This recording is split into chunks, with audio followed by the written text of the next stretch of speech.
they're formulating products addictively, and then they're advertising them addictively, they're pricing them addictively, they're positioning them and making them available addictively. This is not your fault. This is not your fault. And then when everybody around you is addicted and your mirror neurons are saying, oh, they're all addicted. Oh, everybody's sick. Well, we should be sick too. Half of American adults have a diet-related diagnosis. If you've been thinking about starting a ketogenic diet, I encourage you to just do it. Yes, you are the reason I started this podcast in the first place. More than anything else, I love to empower people to take responsibility for their own health. And for so many people, a ketogenic diet is the most effective way to reverse metabolic dysfunction, which is the very foundation of all chronic illness. But to do this effectively, you need 3 specific tools or you're going to struggle and you won't see results. I do not want this to happen to you. I give you these 3 tools and walk you through how to set them up and use them to transform your health in my 5-day keto challenge. You can register right now for my next 5-day keto challenge at ketogenicdietcoach.com. Dr. Ifland earned her PhD in addictive nutrition at Union Institute and University. She earned her MBA at Stanford Business School and her BA in economics and political science at Oberlin.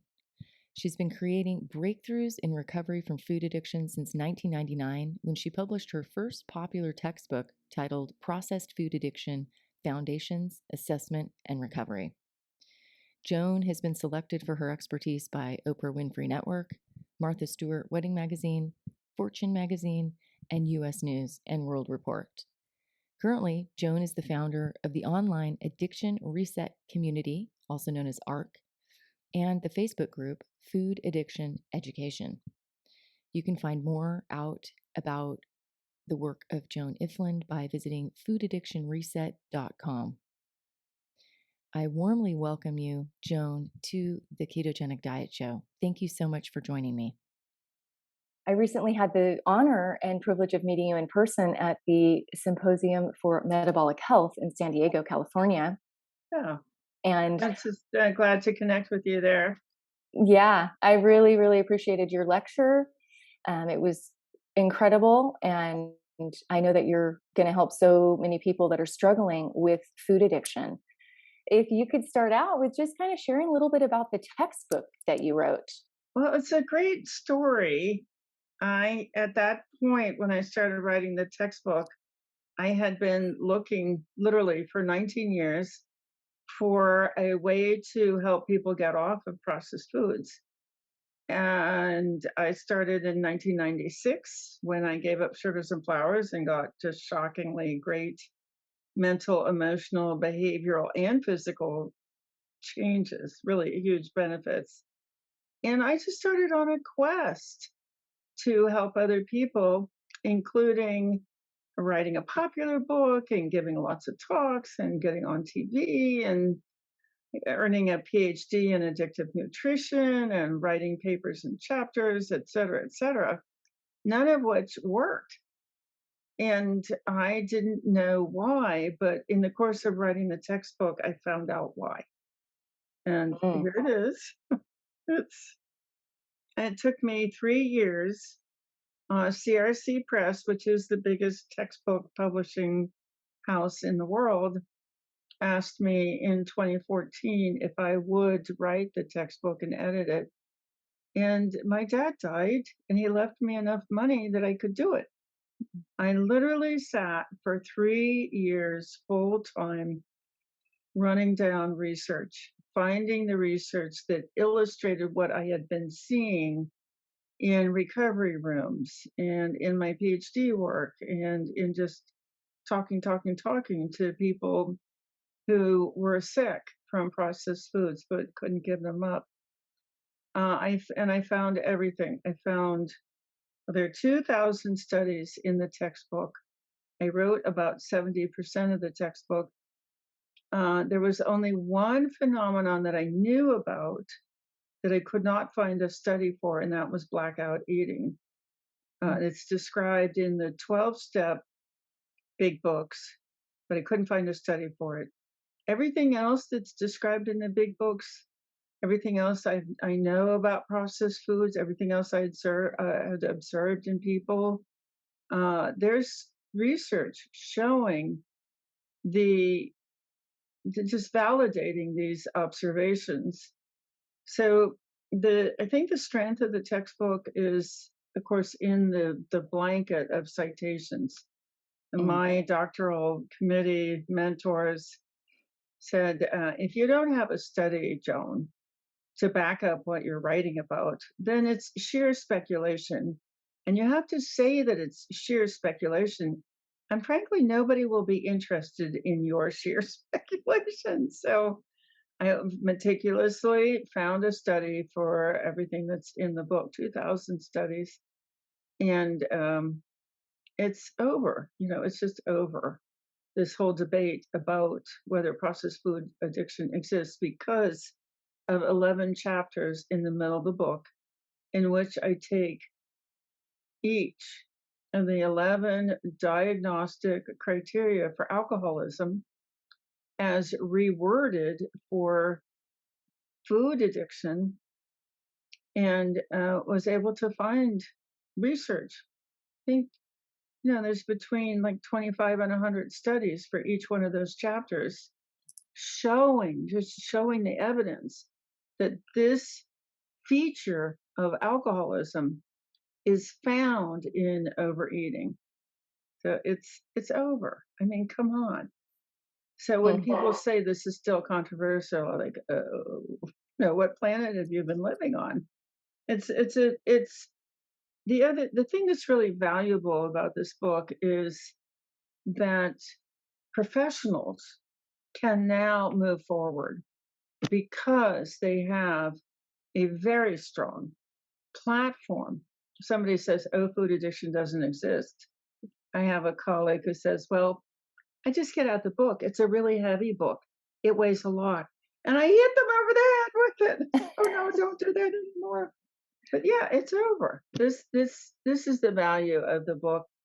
Plus, food addicted people. It's a very readable book. Yes, there are lots of parentheses where there are citations, but it's a very readable book. And people will tell me that they just cry their way through it because the existence of their misery and their suffering has been denied to them. They've been gaslighted. They've been told that they're not experiencing what they know to be experiencing. And when a food addicted person gets that book in their hands and they see, oh no, there's research. Oh gosh, look at that study. Oh my gosh, look at that one and this one and this one and everything that I've been experiencing. There's research showing that it's true. So it's very life changing for a person who's food addicted. It's very readable. Yeah. So it's readable for the layperson, not Yes. necessarily for the physician as well.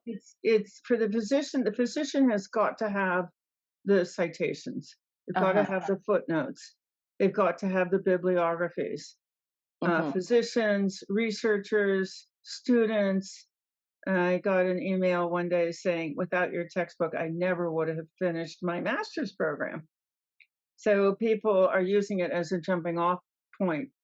You can see from the textbook how to do the research, what kinds of studies illustrate what kinds of phenomenon. So people, it's literally, it's taken me forever. It took a couple of decades to figure out how to structure the research to tell the story of what people are experiencing. But now we know. Now we know the textbook, for me, yielded two crucial findings. One, it's a severe addiction. Like severe meaning like heroin or cocaine or alcoholism. It's right in there with all of those street drugs and things like that that we don't think about. Absolutely. Yeah. It's severe because of that. The American Psychiatric Association, who created the 11 diagnostic criteria, Their position is if you meet 6 or more of these criteria, you have a severe addiction. It's not mild, it's not moderate, it's severe. And the crucial aspect of that, the reason why that's so valuable, is because that will drive the treatment decisions. Right. And if you have a severe addiction to the known drugs, you would go away for residential treatment for a couple of years. That is the nature of addictions. And that is, that's a treatment match. Mm. You have you have about 100 billion brain cells, and they all need time to heal and be reprogrammed to drain out or cover up the messages that the addiction has put into your brain, and instead fill those spaces with self knowledge and self care, Mm. all of which just is obliterated by addictions. This addiction, in some ways, is the most severe addiction ever. It's not dramatic like, heroin addiction, one injection, you die. It's a slow death. It's a denial of having a lovely life because even small children have cravings, which means that they don't get to think about what they need to think about. They're thinking about the sugar or the whatever. Um, it's severe because there are a lot of different substances involved. Right. We're not just talking about sugar, which if anybody's ever had a child, you've seen that firsthand. If they have one M&M and they don't want to stop. So we see it in children a lot with sugar, but we're talking about, and for anybody who's just um, joining this conversation, we're talking about processed food addiction. So processed foods contain sugars, they contain additives and preservatives and colorings and flavorings, and I'm sure so many other things that you can enlighten us about. And Yeah.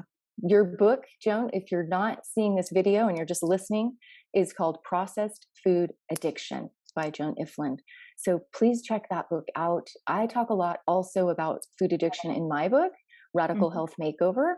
And Yeah. so I'm very passionate about this subject. And I'm sure that one of the things you've noticed, and I certainly have too, is that you can't just tell people to change their diet. There's a fundamental underlying piece that isn't being addressed, and that is Exactly. how do you get somebody to change their diet when they know they need to do it, but they cannot do it? And so I've become quite fascinated with this phenomenon in my last 15 years of coaching people around changing their diet and lifestyle as well, Yeah. which is what is in the way of people doing this when they know it's life or death. They know that if they don't give up the sugar, they're going to become diabetic. They're going to become, obese, all of these things. And yet there is something blocking some people, many people, from actually making that choice and sticking with it. And so Exactly. thank you so much for illuminating this, because I think that I mean, this is speculation, but how many people are food addicted? Even the people like myself who are low carb and keto and really not really consuming many sugars at all, but sugar is just the tip of the iceberg. I do not eat processed foods myself. Yeah. But I know that if I did, it's a slippery slope even for me. And I've been in the health coaching wellness space for 25 years. So tell us a little bit more about what goes on in the brain chemistry when people eat these processed foods, Joan. Okay. So it is sugar and food additives. It's also flour, any carbohydrate that's been ground into a powder. It's gluten. It's excessive salt. We have to eat some salt to maintain our electrolytes, but excessive salt activates the same pathway as morphine. Um, it is dairy and it's fats, again, excessive fats, and it's caffeine. So there Mm. are 7 major categories of processed foods and additives affecting all 4 of the major addictive pathways, which is the dopamine pathway, serotonin, opiate, and cannabinoid. These are the same pathways that are activated by opium and by cannabis, by alcohol, by nicotine. So these are the addictive pathways. And what happens in the brain is really nicely documented. It's not nice at all, but it's documented by the researchers. In classic drug addiction, which is replicated in processed foods, this is seen in overeaters. You have hyperactive reward centers, those four centers that I just mentioned. You have hyperactive stress, because when the brain becomes too euphoric from addictive substances and the addiction is you're high, the brain knows, the survival part of the brain knows that you are vulnerable to dying because the saber-toothed tiger is going to get you, or the neighboring tribe. You can't defend yourself. So it attempts to bring you back down to earth by releasing stress hormones, adrenaline, cortisol, and nervous system regulation, norepinephrine. So now you have these addicted pathways, and now you have hyperactive stress pathways. The tobacco, this all started when the tobacco industry moved in and bought, in 3 short years, they bought Nabisco, Kraft, and General Foods.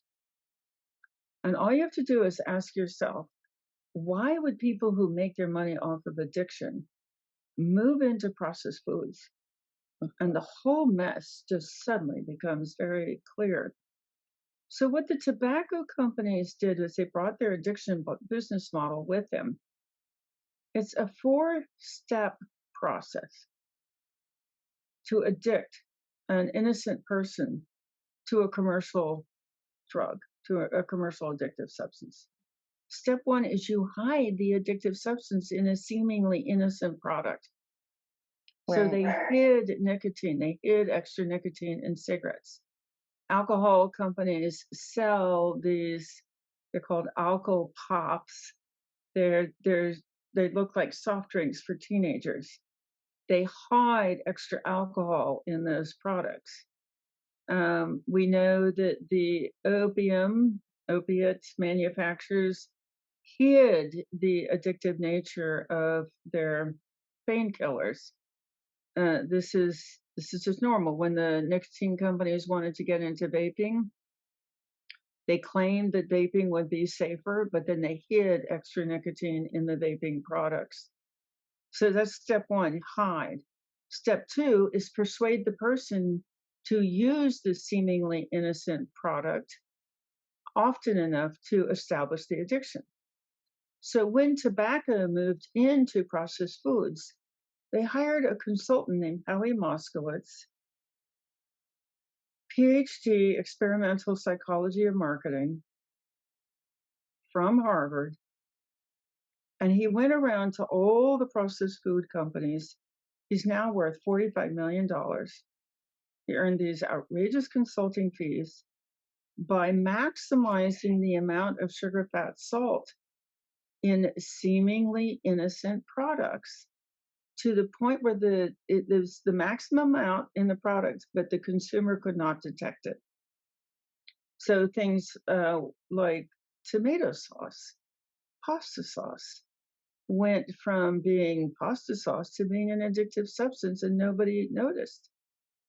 So then step 3 is you issue coupons, and you issue short sales, and you have the urgent announcements. Oh, sale on pasta sauce in aisle so and so. They increased the salt content of potato chips, and just they went all through the grocery store and maxed out the amount of sugar, fat, salt in products.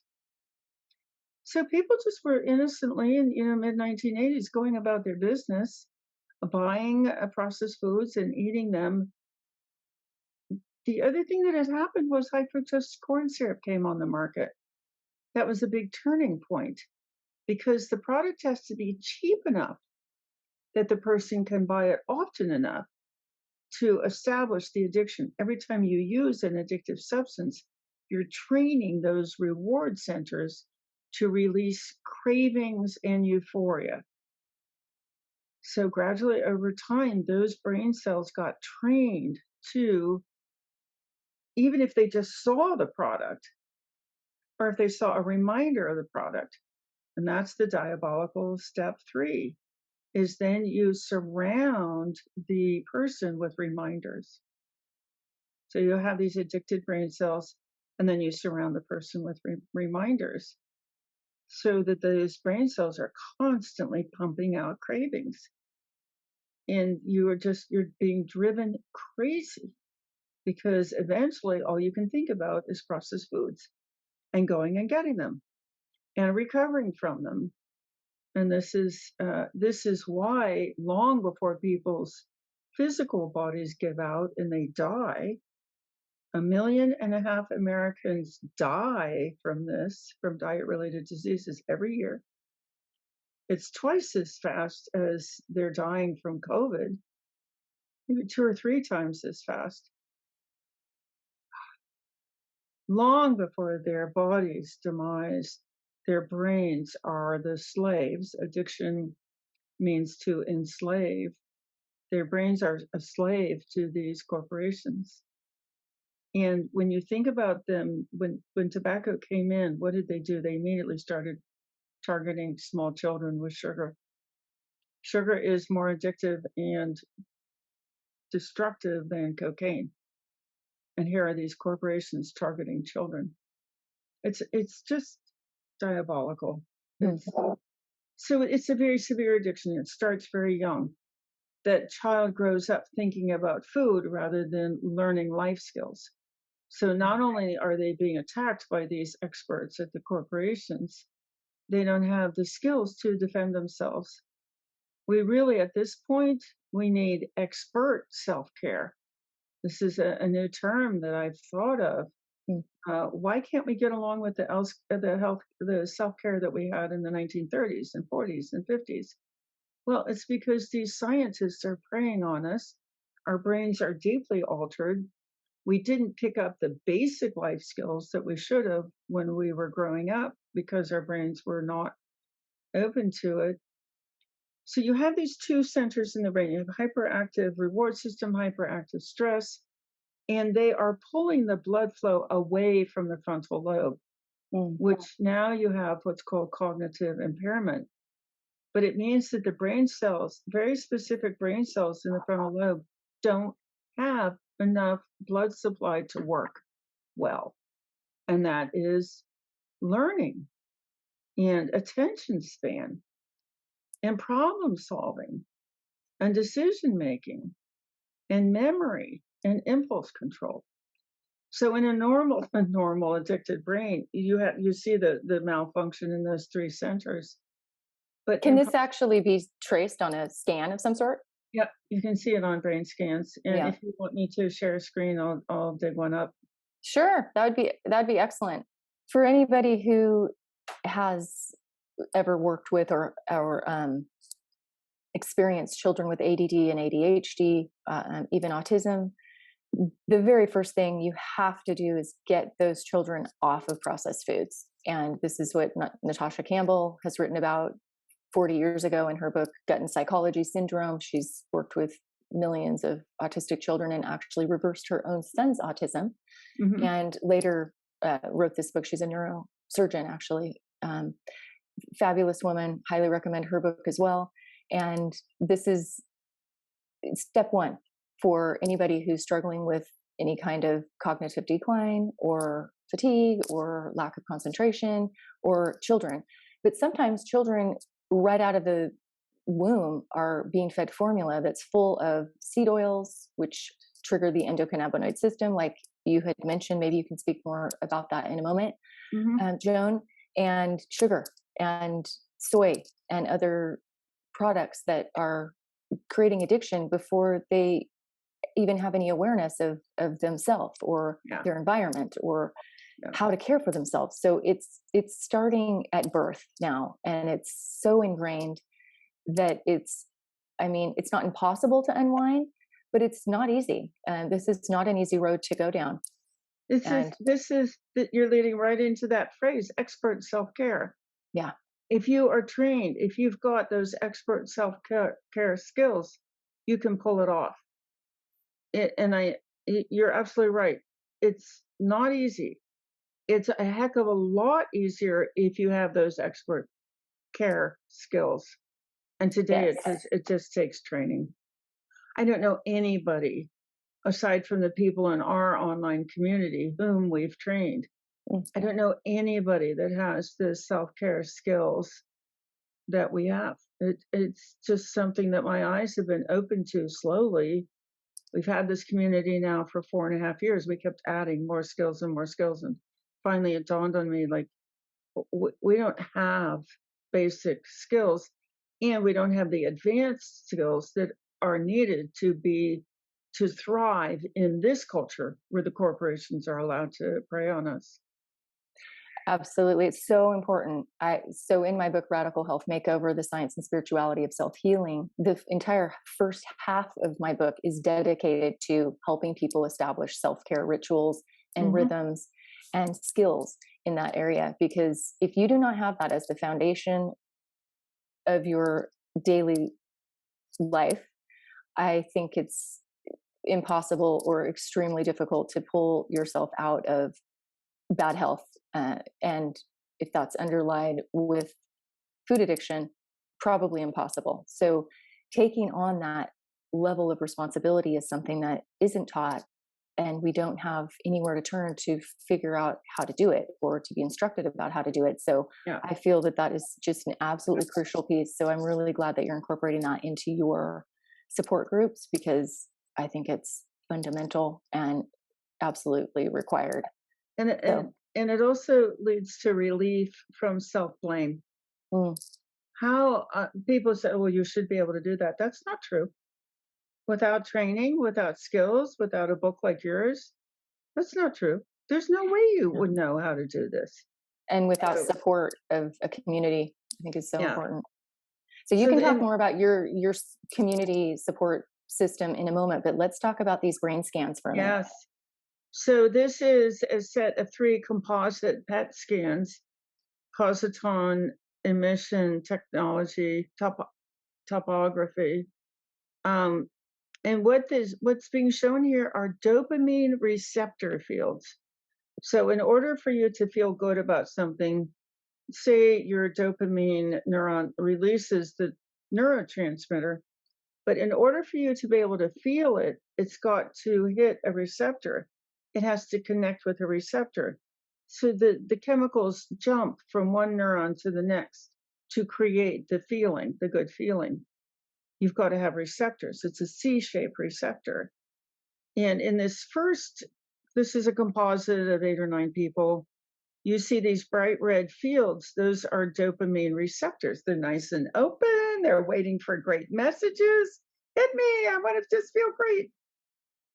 But if you over bombard them by using these intense substances, they collapse. They literally fold down and they look like the head of a dead iris. They will come back. I always want to say, don't worry, they will come back. If you stop that bombarding and you start thinking nice, positive thoughts and you get training in how to regulate your dopamine, they will open up again. And it only takes about 3 weeks. It's really worth it. It's worth it to have functioning dopamine receptors. Oh Okay, yeah. so the next composite is of cocaine abusers, cocaine addicted people. Now, this last one, I think obese is not the right term. It should be processed food addicted. And you can see that even compared to the cocaine addicted people, these receptor fields are much more collapsed. The technical term is downregulated. Mm. But this is part of the evidence that I use to say that sugar, processed foods in general, are more addictive and destructive than cocaine. It's Wow. worse. So this is the kind of evidence we see. I do have another scan. I'd have to really, really dig for it. I'd have That's to okay. remember. This is great. This is amazing. So what we're seeing here is a normal brain, quote unquote. I don't know how they found normal people, but let's assume they were. Um, that have some highlighted red areas lit up in the brain, which are the receptors for dopamine. Is that correct? Yep. Yep. And then right next to that, we have a picture of somebody who's addicted to cocaine, and they have very little, if any, red area lit up on their brain, meaning that Yeah. those receptor sites have been shut down, like you said, or Yeah. down regulated. And then the obese person who's addicted to probably processed food, likely, and carbohydrates and sugars, clearly, there's very little, if any, red receptor showing highlighted on that brain scan as well. So Yeah. the cocaine and the obese person are suffering immensely from a lack of capacity to experience the effects of dopamine. That's exactly right. Okay. It's their ability to perceive good, have pleasure, enjoy their lives. It's just being tamped out. And then we wonder why we have epidemic proportions of Depression, depression and anxiety, anxiety. irritability, Yeah. yeah, suicide. hmm Yeah, because all the pathways that carry any messages of good and pleasure, just They're very, gone. very hard to imagine that happening in a child. But then the next piece is that you still have the memory of getting a high from all of those receptors being over bombarded and overhit, and oh my gosh, what a rush. And so you'll keep trying. So that drives the phenomenon of more and more and more. I just need more and more and more. And at the same time, um, it you are developing now a withdrawal syndrome. So at some point, you're no longer using because you're getting pleasure out of it. You're using to avoid getting a headache or having a stomach ache or being irritable or being sleepless or being too sleepy or being lethargic. You're using to avoid withdrawal. And that's the progression of addiction. It's never going to go anywhere good. Yes, I agree. And so these receptor sites will come back online Yes. if They you open up stop. again. Okay. Okay, so that's exciting. I'm curious about how the dopamine centers in the brain would, or how somebody, for example, with Parkinson's would be predisposed to their symptoms by this, being exacerbated by this cycle. So it it's an easy statement. I can back this up in many ways. No matter what is going on in your brain, processed foods are making it much, much worse. Right. Whether it's schizophrenia or bipolar or depression, anxiety, irritability, uh, whether it's or an eating disorder, processed foods are making it much, much worse. We have some really good research coming out of Harvard with Dr. Chris Palmer, using extremely high fat food plans, extreme ketogenic food plans for all those mental disorders. And I have to share from my personal experience, I developed seizures during my doctoral program. And because I was in a research program, I did the research and I found the food plan. And I was able to put those seizures into remission, finish my program, and I haven't had a seizure since 2006. Yeah. Wow. Yeah. That's so exciting. I just did a podcast interview with a gentleman who resolved his seizures also by changing his diet. And so often people just don't even know that there is another way. They aren't being told. This is Yes. not being shared with them. Yes. So I'm really glad you brought that up, because this is a growing issue amongst many people, whether you've had a head injury or you just have some type of seizure disorder that started whenever. Maybe, a lot of children are born with this. More Hmm. and more, actually, more and more children are born with seizure problems and disorders. Yes. For And this, for good reason. yeah, traumatic birth Well, and also experiences, all and the frontal lobe stuff, all the mental stuff, yeah, the attention, the learning, the problem solving, the decision making, the memory, and the impulse control, and even some emotional processing. It's just shocking how yeah, much. Plus, processed foods are inflammatory. So uh-huh, your brain is literally inflamed, and an inflamed brain is just not going to be able to connect and send messages, and it's just But the cool thing about the inflammation issue is that seems to get better within 4 days. That's So the exciting. thing, people say, oh, well, people aren't going to do that because they're all instant gratification. Dang, this is instant gratification. 4 days to start really big things just, it's super cool.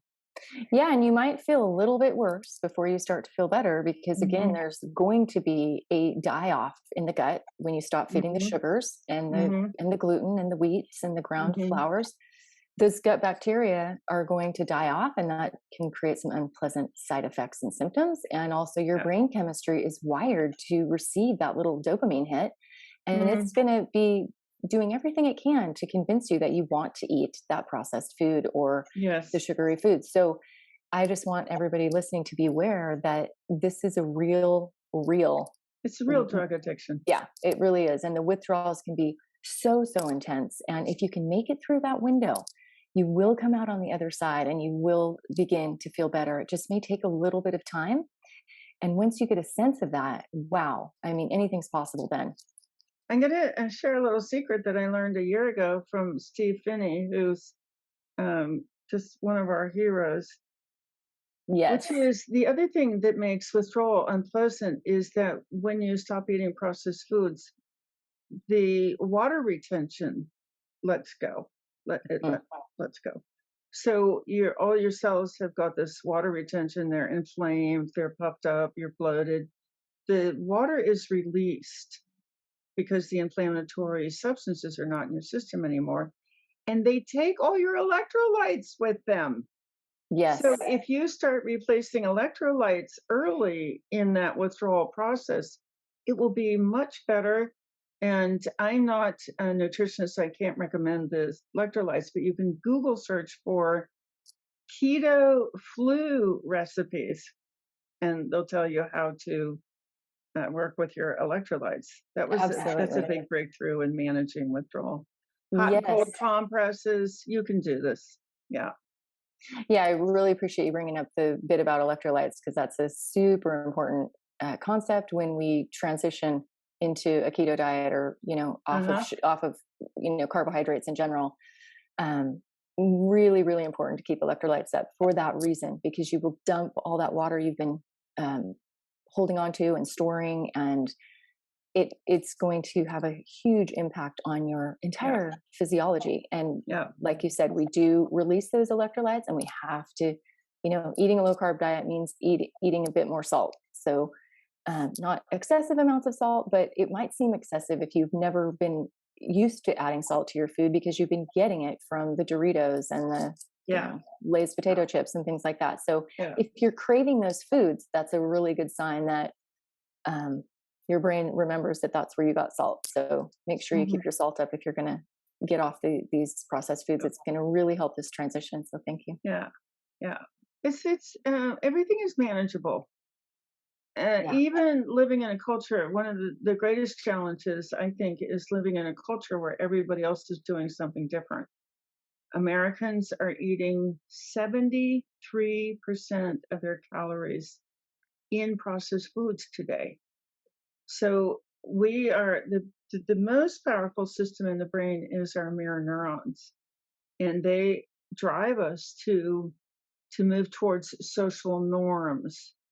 We whether you're a creationist or evolutionist, you have to be in a tribe to survive.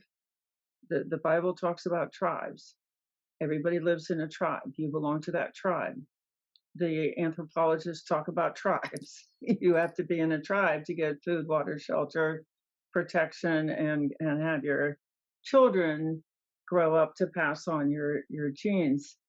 So um, recognizing that a major motivator for behavior is copying the people around you will again lift a huge burden of guilt from your shoulders because you've been told, oh, you should be able to do that, but your brain does not agree.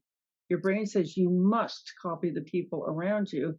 That's how you'll be accepted into this tribe, and that's how you will get to survive.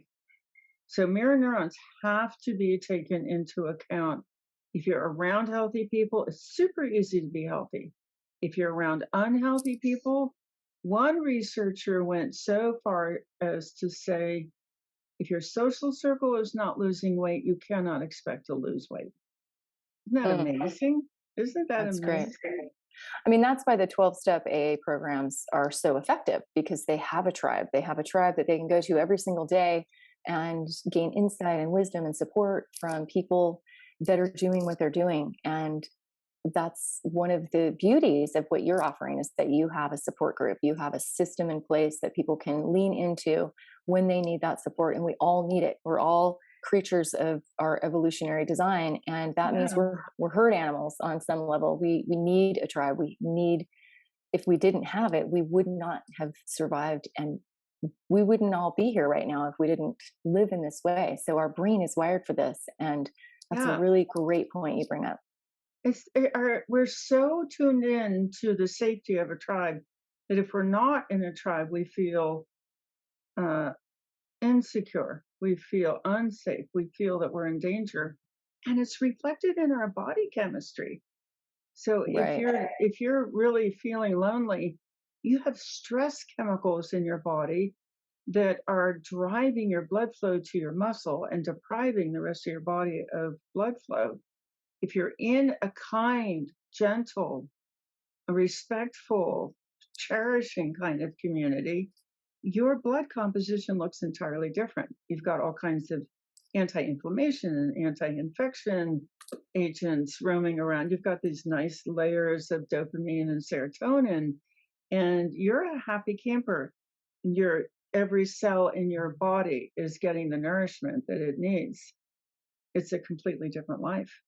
Mm, Hmm. so important. Yeah. We do offer a 24-hour a day community. We are around the world. It's the Addiction Reset community. We we have teams all around the world who are giving live programming on Zoom 17 hours out of 24. We've got these breaks spread out through the day. We've got a daily phone call that we record and we send that out daily as a podcast. We have 2 emails per day and Facebook group, of course, and then smaller specialized private messenger groups. The name of the game is mirror neuron engagement. If you can get somebody's mirror neurons to identify you as their tribe member, they will do what you're doing. And the addiction scientists at the corporations know this tragically well. That's why you see advertisements, TV advertisements of somebody sitting on the sofa eating junk food. Your mirror neurons will just go, oh, well, we should be sitting on the sofa eating junk food as well. And you are. It's just diabolical.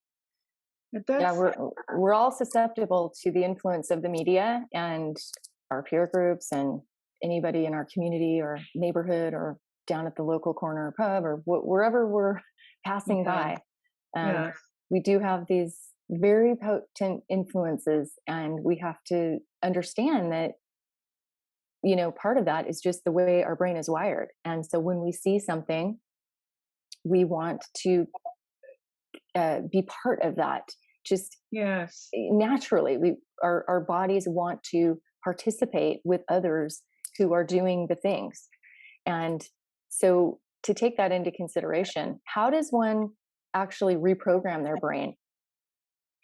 So this Aside is from creating a different community of people that are like-minded and doing what they're wanting to do, with moving them towards where they want to be. Maybe they aren't there yet, but they're intending to be there soon or someday. it is the name of the game. The two pieces to it. One is the substances that you're putting in your body, and two is the messaging that is reaching your brain. We do have good research. The researcher's name is Georgie Petrovich, and she's at University of Boston. She and another researcher, Ian Kelly, found that messaging causes brain cells to act differently. So messaging, if you watch television and you're constantly getting this messaging to enjoy an addictive substance, eat this food, drink this alcohol, smoke this whatever, or stress messaging. Remember the other side of the equation. If you are stressed, the body will try to compensate, try to correct that by releasing some euphoria, some dopamine, serotonin. So there are two pieces to it, is to avoid the addiction messaging and avoid the stress messaging. Now, avoiding the stress messaging is people will say to me, well, I don't watch the commercials, so it's okay. No, no. You don't actually have to have the direct hit on your addicted brain cells. It could be indirect from stress, where the stress activates the addiction. And if you watch any kind of programming, oh my gosh, it's so stressful. I was reading a review. I thought, oh, this will be so interesting. I'm going to read a review of these new Netflix programs. I don't watch Netflix. I have it. If I want to watch something specific, I will watch something specific. Oh my gosh.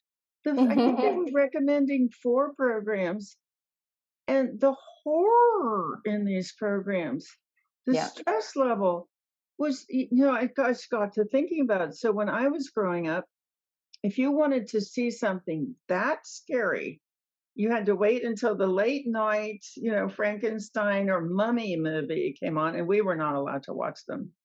But now with the streaming services, your house can be filled with absolutely terrifying, horrible, the most scary, frightening things that you've ever all day long. You can turn that on all day long. It's a series. You can watch it for 10 hours at a time or whatever. The amount of the availability of this highly stressful programming has really increased dramatically over the years. And why? It's because the adrenal glands, which are pushing out this adrenaline and cortisol, they are wearing out, just like we saw the dopamine receptors wearing out. And so they need a bigger jolt to feel anything. So all your feel good receptors are down regulated. You can't feel much good, but could you feel something else, like some shock or some pain or some fear? Well, yes, but you've got to get a bigger and bigger jolt because your adrenal glands are also wearing out. We're experiencing this as chronic fatigue. Quick break from the programming today, because nothing lights me up more than empowering people to make informed decisions about their health based on hard scientific facts. The ketogenic diet has stood the test of time, and the scientific literature shows us that this can be a powerful healing strategy. Don't let another day slip by when you could be doing something proactively to change your health. If you're still wondering how to begin your keto diet, it's time to stop thinking and start doing today. Just do it. Go to radicalhealthmakeover.com and download your free copy of my ebook, How to Start a Keto Diet. Now, back to the program. So this to me, and what I see in our members, is giving up television is as difficult as giving up the addictive substances. I had a person tell me the other day that they had been kind of listening into our programming in the background for about 4 months. And then they just suddenly wanted to only listen to our programming. They said it was like a switch flipped in their head, and they just wanted to be among ARC members all the time, which they can do. Why? I think it's because those mirror neurons just finally shifted around and said, this tribe will make us well. This TV tribe is killing us. But it took a while for enough brain cells to be filled with this kind messaging for that brain to say, I think we'd rather hang out over here. The brain is very, very susceptible to messaging. Now, by contrast, we had another member who came in She would like follow the food plan during the day, but in the evening there would be the cave to the crave. And that happened on day one and day two. And on day three, she got to the evening. There it was, the dessert. And she said, I could eat that. You know, I'm in a very caring, loving, understanding community. I'm not going to get in trouble. And then a different voice came on in her head, but I don't want to. So that episode of mirror neurons, like I'm in a tribe that doesn't eat that. I don't want to eat that. That was 3 days. So you really don't know how long it's going to take. But the point is that it's messaging. And how do we know that the tobacco industry knows this? There's this horrifying statistic. Tobacco came into processed foods in the mid 1980s, but one tobacco company had already owned Hawaiian Punch since 1963. They already had 22 years of experience with transferring the tobacco addiction model to sugar for children. So in 1985, there were already like 150 processed food commercials on cartoon shows in one Saturday morning. 150 of these messages hitting these children's brains. Stressful cartoon programming. You know how cruel cartoon characters are to each other, and activating the addiction and then reinforced by these commercials. Well, within 7 years, it was 550. It just went straight up. It was 150, and then it was 200, and 300, and 400, until it was 550 of these commercials hitting one toddler's brain in one Saturday morning. And Nickelodeon carried those commercials to 65 million American households. Wow. It's not mysterious what happened to us. That's startling. Yeah. So it's important, I think, to realize that we can become addicted to these feel-good chemicals, but we can also become addicted to the chemicals that make us not feel good, such as the cortisol and the adrenaline. Mm-hmm. And then, like you said, we just need more and more and more of it. So this comes in the form of what might look like destructive behaviors, Mm-hmm. anxiety and worry. We can actually become addicted to a thought that makes us feel bad. We call this anxiety, I guess, Yeah. and leading to the progression of even depression, when you literally can't undo the cyclic thought pattern that's making you feel horrible. And this is an addiction on both sides of the spectrum, where you're wanting to feel better, and also addicted to things that make you not feel good and make you feel very poorly. Yes, the processed food industry is not the only one using an addiction business model. The screen industry, for example, they know Facebook addiction is horrible and rampant, because when you see somebody click a like on your comment, it gives you a little tiny dopamine rush. Mm-hmm. Yeah. Romance novel addiction. So the euphoria that comes with love and sex. Gambling addiction, the euphoria that comes with winning, and then the adrenaline rush that comes with winning, and the anxiety and the tension. So gambling addiction, video game addiction, spending addiction, shopping addiction. And then there are the substances. There's the processed foods, there's alcohol, there's vaping, now there's legalized marijuana. So there are lots of prescription drugs are highly addictive. It's this model. Once we got MRI, brain imaging technology in the late 1990s, all the corporations just gradually have gone into it, and they're formulating products addictively, and then they're advertising them addictively, they're pricing them addictively, they're positioning them and making them available addictively. This is not your fault. This is not your fault. And then when everybody around you is addicted and your mirror neurons are saying, oh, they're all addicted. Oh, everybody's sick. Well, we should be sick too. Half of American adults have a diet-related diagnosis. Half. I would say it's more like 80% have a Well, diet related they have the diagnosis. diagnosis, but the other 30% haven't gotten the probably, yes. Right, You're exactly. right. They haven't gotten the news yet that they're pre-diabetic or heading that direction Yes, or whatever. So yeah, exactly, we know that exactly. only, what is it, 12% of Americans are metabolically healthy. So that is probably underestimated, but Yes, 83% of Americans are overweight or obese, but that doesn't include the 20% of people in general. They don't collect their fat tissue under their skin, they collect it around their organs, mhm. and they're quite sick. The people who have that, it's called visceral fat, when it's wrapping itself around your liver and your stomach and your pancreas.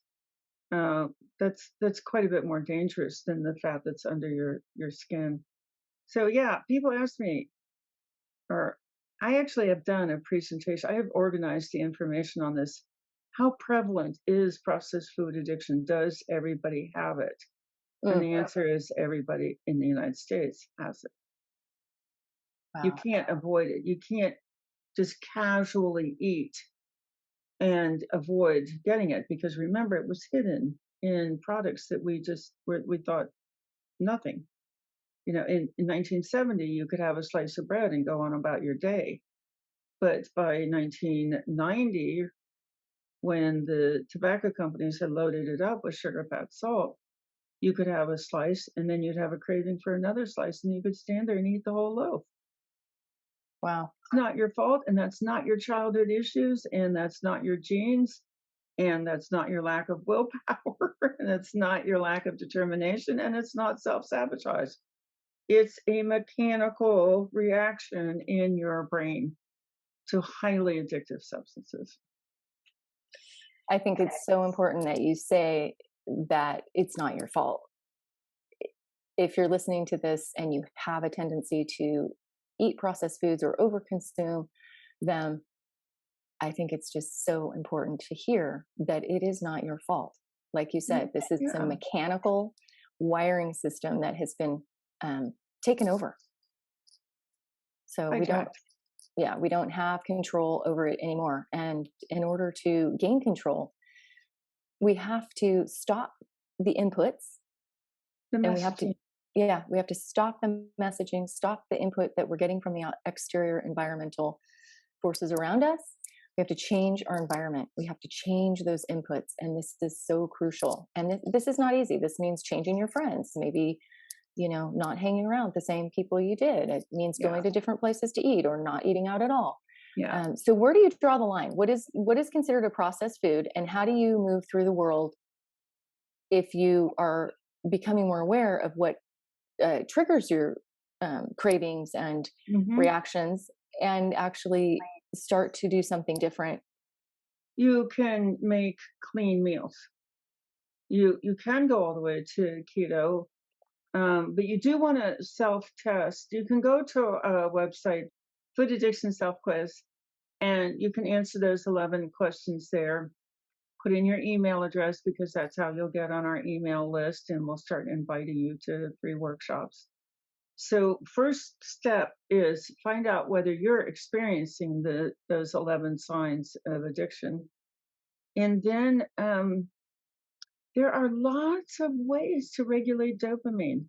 Your goal here is to prevent dopamine from spiking, and that also means preventing stress from spiking. So I think step one is awareness. Where am I getting stressful messaging from? Oh, yeah, everything I watch on TV is somebody's killing somebody, yelling at somebody, running somebody over. It's just, Right. okay, there's all that. But then I read some research recently showing that looking at consumer goods, desirable consumer goods, is actually depressing. It's the opposite. So being of service to somebody creates a nice, gentle dopamine release that's going to make you feel good for hours. So it's Mm, the spike that you're avoiding. Being out in nature, looking at a tree. These are easy things to do that will create nice, gentle dopamine releases that will lift you up for hours instead of the spike and crash. I just discovered breath work last Mm. year, about a year ago.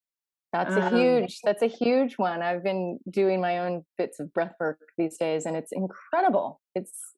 I'm finding it to be extremely satisfying and really a game changer for me throughout the day. It's just been incredible. So it's thanks for bringing that up. absolutely free. Yep. It's easy to learn. You do have to find out where your diaphragm is. You can do that. Go to YouTube, and there are two that I really like. I'd like to hear what you like, Mary. Wim Hof. Wim Hof is a Dutchman, Wim space HOF. And then the other breathing pattern that I really like is coherent breathing, where you're breathing in for 5.5 seconds and breathing out. And you just listen to this music and breathe in to one tone and breathe out to the other. Oh my gosh, I feel more peaceful just talking about it. Which Right. ones do you like? Okay. The same too. So I just got a cold plunge at my house. And the first time I did it, I thought I was going to die. Like I literally was like I couldn't, I just took my breath away. I couldn't relax. It was kind of a traumatic experience. Yeah. And I'm sure there's things like that that can also help to rev up the nervous system in different ways, but that's kind of an intense thing. But the second time I got some instruction from the man himself who actually makes the cold plunge. It's actually called Plunge if you're interested in looking into cold plunge tubs. And he walked me through the whole thing. And so the first thing is you do 10 rounds of the Wim Hof breathing. So it's very deep in, Hmm. very deep out. So it's forced in, forced out, like that. You're breathing in through the mouth and nose, which takes a little bit of practice because Hmm. it's not intuitive to do that. It's mostly intuitive just to breathe through one or the other. And so I do that 10 times, and then the same thing. And I write about this in my book, Radical Health Makeover. The box breathing, I call it, where it's in for Box 5. breathing. Yeah, in for 5, hold for 5, exhale for 5, hold for 5, inhale 5, hold for 5. So it's just a box like that. And that's Yeah. what I use once I Yeah. get into the cold plunge. And that has been an Oh, absolute game changer for me. Like I went from good. feeling like I was going to die, like I couldn't breathe, to feeling totally euphoric, able to completely relax in the 47-degree temperature, which is not easy to do. And then being able to really just slowly breathe in and out, just self-regulate my breath. And Hmm. I mean, when I get out of that cold plunge, it's like so euphoric. I mean, my whole body feels good for, I mean, I want to say like 2 to 3 hours afterwards. It's incredible. Yeah. So I Yeah. don't know what that's actually doing to my brain chemistry, but it's changed my life. It's helped me sleep. I feel more focused. I mean, I've only been doing it for about a week. So I'm excited to see what the long-term benefits are. And I've heard a Yeah. lot of testimonials from people who've said it's actually completely gotten rid of their anxiety, and even people who've said that about depression. So I The know breath that work is just incredible. it really is. Andrew Weil, the alternative medical doctor, he wrote a book. And you can only get it on Kindle because only on Audible. It's meant to be listened to, and because then he can walk you through, and you can actually do the breath work that he recommends. Mm, He, in the introduction to that book, he has this incredible statement, which is, if I were only allowed to use one modality in my practice, it would be breath work. hmm Free, you don't pay a penny. You can do it anywhere. You can do it at a red light. You can do it while you're waiting. You can do it anywhere, anytime. And now Wim Hof did have a study done on his method. He six young men, six got the Wim Hof training, and six did not.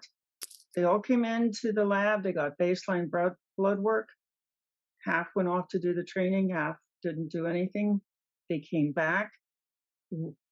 The group that had no training just got a blood draw. The group that did have the training got a blood draw, and their blood was full of oxygen and less acid and more anti-inflammation, more anti-infection, more dopamine, more serotonin. And I remember reading that and just thinking, well, that's the research. I'm a researcher. I believe in that stuff. I'm going to tell my people about this. But that doesn't really make any sense. And then I saw a YouTube video on how the diaphragm works. I don't know what movement, and they're like, who goes to look how the diaphragm works? But here's the deal. The diaphragm is dome shaped. It's a muscle.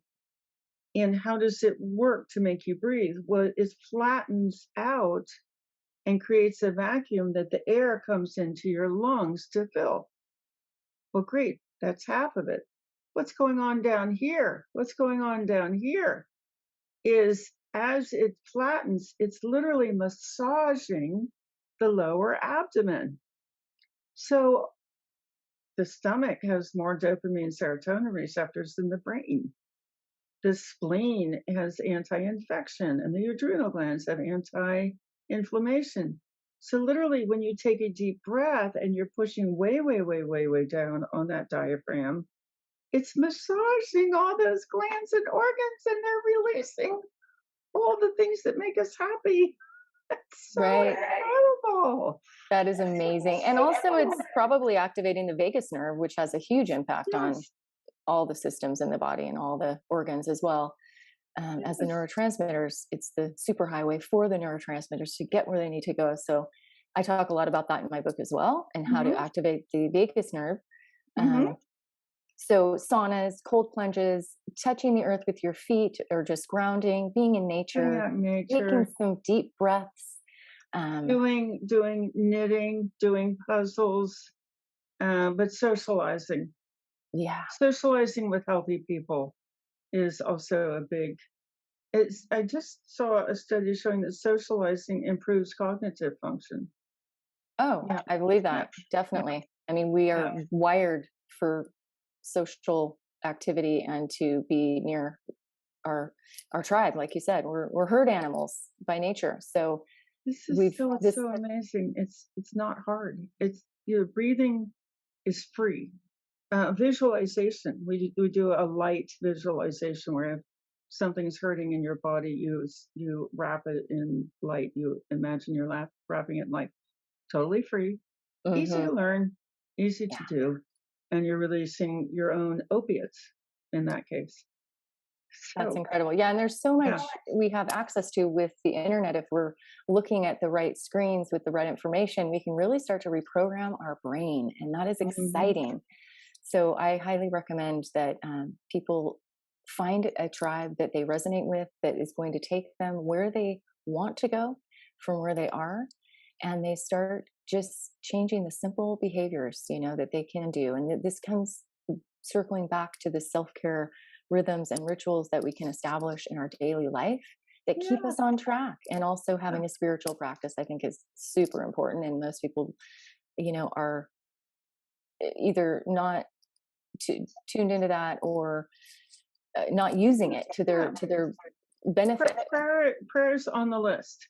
Yeah, So some people are better off going sitting under trees, some people doing breath work, some people knitting, some people doing a puzzle. But prayer is on the list. It's not the yeah, only thing. The other thing absolutely. I would say is that if you're in the middle of an addiction, if you want to stop but you can't stop and you're thinking about it all the time and you want to stop, you just like that's you're in the middle of an addiction. That is not the time to go for therapy because your brain is already hurting. The therapy works by opening up stressful memories and healing them. But until you get the mechanics of your brain back in order and your brain's not hurting anymore, you're not having the cravings and the obsession and the disappointment and the self recrimination. When that has died down, then go and get the therapy. But don't try to do stressful therapy on top of an active addiction. That also plays into the idea that we have immediate stressors in our environment every day, But we also have the ones we came in with, which are sort of our, before we were even 7 years old, we have all had some form of trauma. And oftentimes we can replay the loops that were created before Yes. our conscious mind was even developed enough to understand, to filter those things out. Yeah. So they all live inside of us. So not only do we have the daily reminders outside in the world, in the exterior environment, but we have the trauma that lives within our cellular network that Yeah. we're also all having to deal with. And I personally have never seen a disease or a symptom that wasn't rooted in some type of trauma. If you view, which I do, ingestion of toxic substances as trauma, absolutely. These addictions begin at birth for some people. They're immediately given formula and that kind of thing they've never not had it. So that could be.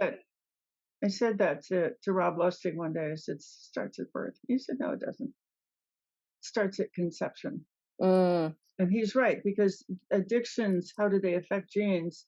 They turn on certain genes and turn off other genes.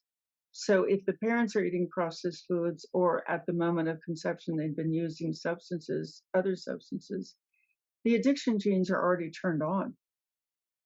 You can turn them off. I want you to know that your environment can turn them off. And Mary made a very good point. Thoughts turn them on, and thoughts can turn them off. So yeah, this is all fixable. It's all fixable. I talk a lot about how to turn your thoughts around and change them from the thoughts that make you feel poorly to the thoughts that make you feel motivated, inspired, uplifted in my book as well. So there's lots of meditations and guided imagery and things like that you can do to actually turn that part of your brain off that wants to continue down the path that is going to make you not feel good. So I think we just have to retrain our brain. And so I so appreciate you bringing up the point that we can't retrain our brain when we're constantly inputting the same thing. So we need that community. We need to put in new inputs. We need to put in new food, new nourishment. And this takes time, but it isn't your fault. And you can do this. And, having a community, a supportive community is amazing. You can find Joan's community. The main website is processedfoodaddiction.com. Mm-hmm. You can find all of our services there. If you just want to go in and take the self-quiz, food addiction self-quiz, if you're ready to sign up for the Addiction Reset community, go to foodaddictionreset.com. Food Addiction Reset. Okay. Yeah. And what does ARC stand for? Addiction Reset Community. Okay. I was close. Addiction Reset Community. Okay. Thank you for clarifying that. I went to your website and I took that quiz. Mm-hmm. And I don't know how many questions were on it, but do you recall how many exactly questions are on 11. that? 11. Okay. I think I checked at least 9 boxes. So I definitely have huge addiction issues it was just check. So it's like, oh my God. Yes. But at least the thing about doing that is you will stop doing things that don't work. Weight loss typically makes food addiction worse. Oh, we didn't get to talk about waking up the food-seeking brain. Okay, let's talk about that. Addicted person who's now not what they're doing, but the addiction has caused them to collect fat tissue under their skin. Now the diet industry comes along and preys on them. And the diet industry says, oh, let's do reduced calories. And that wakes up the food-seeking brain. That wakes up the fear of famine brain. That wakes up the we're going to die if we don't get food right now brain. And you experience that as the brain saying, go get food, go get food, go get food.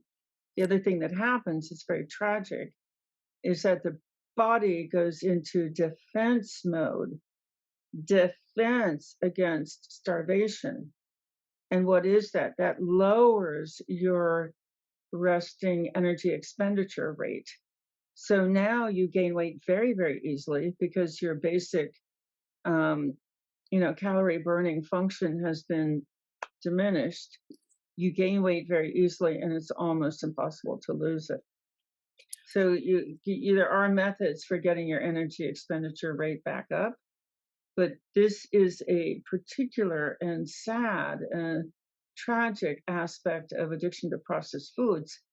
It doesn't exist in heroin addiction, other addictions.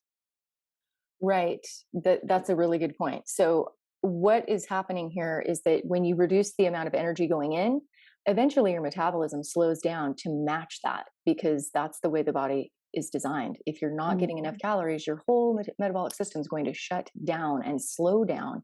And then you end up with all kinds of hormonal problems, thyroid issues. And I believe that what I see most women especially doing to maintain their weight as adults after menopause is to just reduce calories, and that's how people maintain their shape to be Yeah, thin, but it's really wreaks havoc on your systems over time. So, and it yeah, also creates a strong um, desire to eat more and more and more, because that's, hmm, this is why the winners of the Big Loser TV show, they always gain the weight back and then some, because that's they've deprived for too long and their body is yeah, becoming um, just, it's slowing down to the point where the rebound from that is to put on all the weight and then some, because you can't stop it. You just can't stop that internal. no, your braking system is not working. Your Yeah. braking system is in that frontal lobe, the rational thought.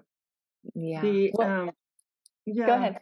the way to lose weight is to divide the world into fattening processed foods and not fast fattening real foods.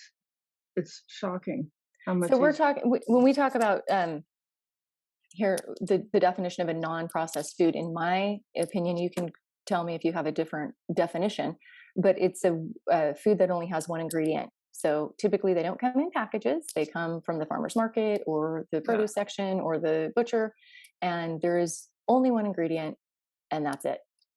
but sugar, you could buy a package of sugar that's only one ingredient. Well, that's true, but it comes in a package. This is true. The way I think about it, it still looks the way it did at the moment of harvest. Uh-huh. Okay. Yeah, Okay. yeah. Great. With two big exceptions. One is nuts, which um, I think because of the high fat content and the tryptophan content, they just people just can't stop.